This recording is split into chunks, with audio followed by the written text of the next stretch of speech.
here in the Zuffa gym.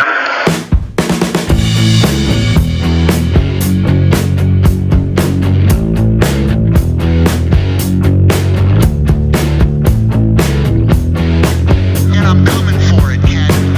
I'm coming for the fucking money, you piece of shit. You should have fucking stayed wherever you. Assalamualaikum warahmatullahi wabarakatuh. Selamat datang kembali di Clever Spot, channel MMA Indonesia yang mengulas, membahas info-info dan pertarungan menarik pilihan untuk Anda para pecinta MMA Indonesia. Bagi yang baru bergabung, subscribe sekarang dan nyalakan loncengnya. Dana White, bos UFC ini mempunyai mulut yang lebih besar dari siapapun di UFC. Sayangnya ia tak punya kontrol yang baik atas mulutnya itu. Akibatnya, ia harus banyak berseteru dengan banyak orang, baik dengan petarungnya sendiri di UFC maupun di luar UFC. Gary, you idiot. You're so dumb. I can't even believe that I'm. Emosi dan nada bicaranya yang meledak-ledak tanpa filter itu membuatnya tak segan berkata-kata kasar pada siapapun yang ia tidak sukai. Ada banyak sekali perseteruan Dana White dengan banyak pihak. Namun kita akan hanya membahas 5 perseteruan terbesarnya. Berikut 5 perseteruan terbesar Dana White. I don't give a fuck. Fair enough.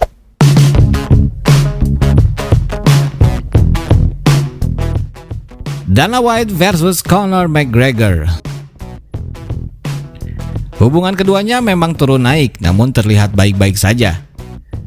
Conor memberi UFC banyak sekali keuntungan besar, dan hal tersebut membuat Dana White melupakan perseteruannya dengan Conor yang sempat memanas dan hampir saja bubar.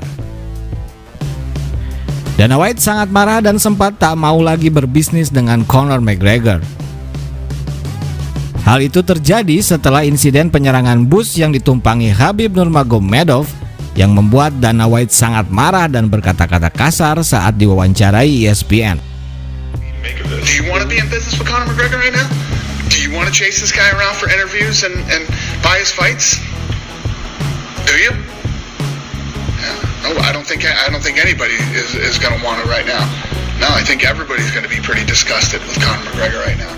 Saya rasa tak akan ada lagi yang mau berbisnis dengannya. Ia sangat menjijikan saat ini. Saya pikir semua orang pun akan merasa jijik seperti saya dengan Conor. Tak akan ada orang yang mau membeli tiket untuk melihat orang seperti itu bertarung. Saya tidak tahu, mungkin ia dalam pengaruh narkoba atau apa. Perseteruan mereka berlanjut setelah Conor mengupload screenshot chatnya dengan Dana White yang membuat si bos makin marah. Pun lambat laun hubungan mereka kembali membaik karena ternyata insiden penyerangan Conor itu malah membuat pertarungan Conor melawan Khabib semakin besar dan menjadi yang terbesar. Bahkan Dana White memasukkan footage penyerangan bus tersebut ke dalam video promosi UFC. Padahal sebelumnya ia sangat mengutuk kejadian tersebut. Is this live? Yeah, okay. I said, are you out of mind?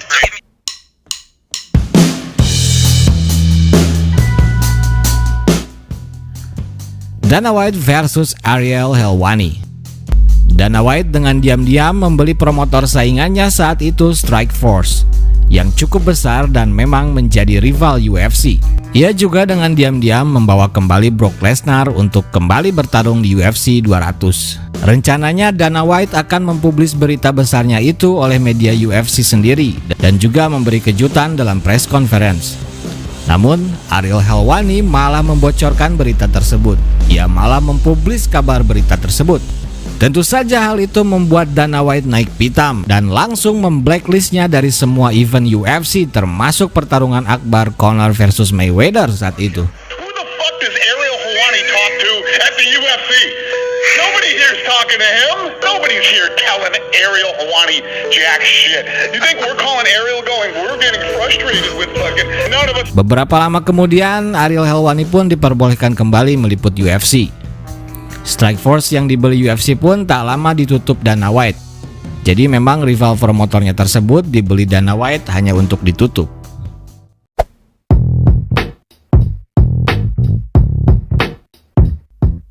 Dana White versus New York Times. Dana White memang tak peduli dengan siapapun ia berseteru, termasuk dengan media sebesar New York Times. Baru-baru ini ia melontarkan segala sumpah serapahnya pada media ini.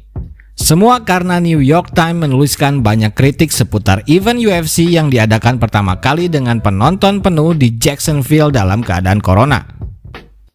Artikel berita kritikan yang tentu saja tidak membuat Dana White nyaman. Sontak, White memaki-maki media tersebut. Persetan dengan media itu, mereka tak pernah meliput UFC sebelumnya. Sekarang mereka tiba-tiba meliput kami dengan cerita sialan yang dibesar-besarkan. Artikel sialan itu sudah meluas membunuh traffic berita. And this paper covered the UFC when they'd never covered it before. What do you think happened? The fucking story was huge. I don't give a fuck. Dana White memang tak peduli dan siapapun yang mencoleknya akan ia sulutkan api peperangan. Don't give a fuck. Cool. Dana White versus Tito Ortiz. Hubungan mereka tak pernah baik, turun naik dan sampai titik didih paling panas. Dana White sebenarnya bersahabat dengan Tito. Malahan ia sebelumnya adalah manajer Tito Ortiz sebelum menjadi presiden UFC. Namun semenjak Tito meninggalkan UFC, hubungan mereka selalu memanas. Perang kata-kata kasar di media yang teramat melewati batas membuat keduanya saling membenci dalam waktu yang sangat lama. Saat Ortiz kembali ke UFC, Dana White selaku presiden harus bertindak adil. Mereka sama sekali tidak menyapa, bahkan Dana White selalu mendoakan Ortiz kalah. Dan ketika akhirnya Chuck Liddell meng-KO Ortiz, saking senangnya Dana White menyimpan celana dan sarung tangan yang dipakai Liddell saat meng-KO Ortiz. Bahkan ia menyimpannya dalam figura dan dipajang di rumahnya. Puncaknya Dana White menantang Ortiz bertinju dan menyelesaikan perselisihan mereka di atas ring. Dana sangat serius, pertarungan mereka bahkan sudah masuk resmi pay-per-view Spike TV dan akan menjadi event boxing resmi. Namun Tito Ortiz memilih untuk mengundurkan diri dan tak hadir dalam sesi pertimbangan badan. Meski selalu bersih tegang, namun Dana White tetap profesional dan memasukkan Tito Ortiz dalam jajaran Hall of Fame legenda UFC setelah Ortiz pensiun.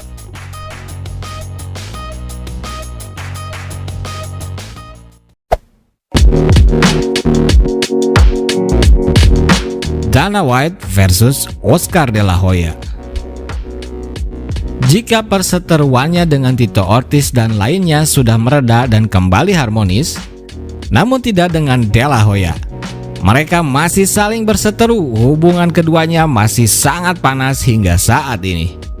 Oscar De La Hoya is a liar. He has no facts. And what's even crazier is he didn't even write them down. Put them on a piece of paper, you idiot.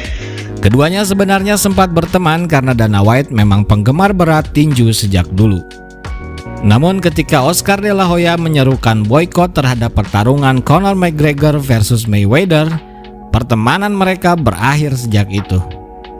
Apalagi ketika De La Hoya membuat promotor MMA tandingan bernama Golden Boy yang langsung masuk pay-per-view dan sukses dengan menyajikan trilogi Tito Ortiz versus Chuck Liddell yang mana mereka mantan petarung Dana White. Hal tersebut membuat kepala botak Dana White makin panas. Ia memaki-makinya di semua media, menyebutnya pecandu narkoba bodoh, tukang bohong yang memalukan. White marah besar karena Chuck Liddell sahabatnya dipermalukan dengan di-KO Tito Ortiz yang juga musuh bebuyutannya. Dan Chuck Liddell juga dibayar murah, klaim Dana White. Oscar De La Hoya juga tak diam. Ia tak berhenti juga berkoar dan keduanya saling memberikan statement-statement buruk dan kasar yang saling menjatuhkan. Puncaknya De La Hoya pun menantang Dana White di ring tinju, namun Dana menolaknya dan memilih menantangnya untuk bertarung di dunia bisnis MMA saja. Terakhir yang masih hangat, perseteruan mereka juga kembali memanas setelah Dana White memblokir pertarungan De La Hoya melawan George St. Pierre. Pasalnya meski GSP sudah pensiun, namun ia masih terikat kontrak dengan UFC yang menyebabkannya tak bisa bertarung di luar UFC tanpa izin UFC. Dana White tidak memberi GSP izin, yang sontak membuat De La Hoya marah dan mereka kembali saling serang di media.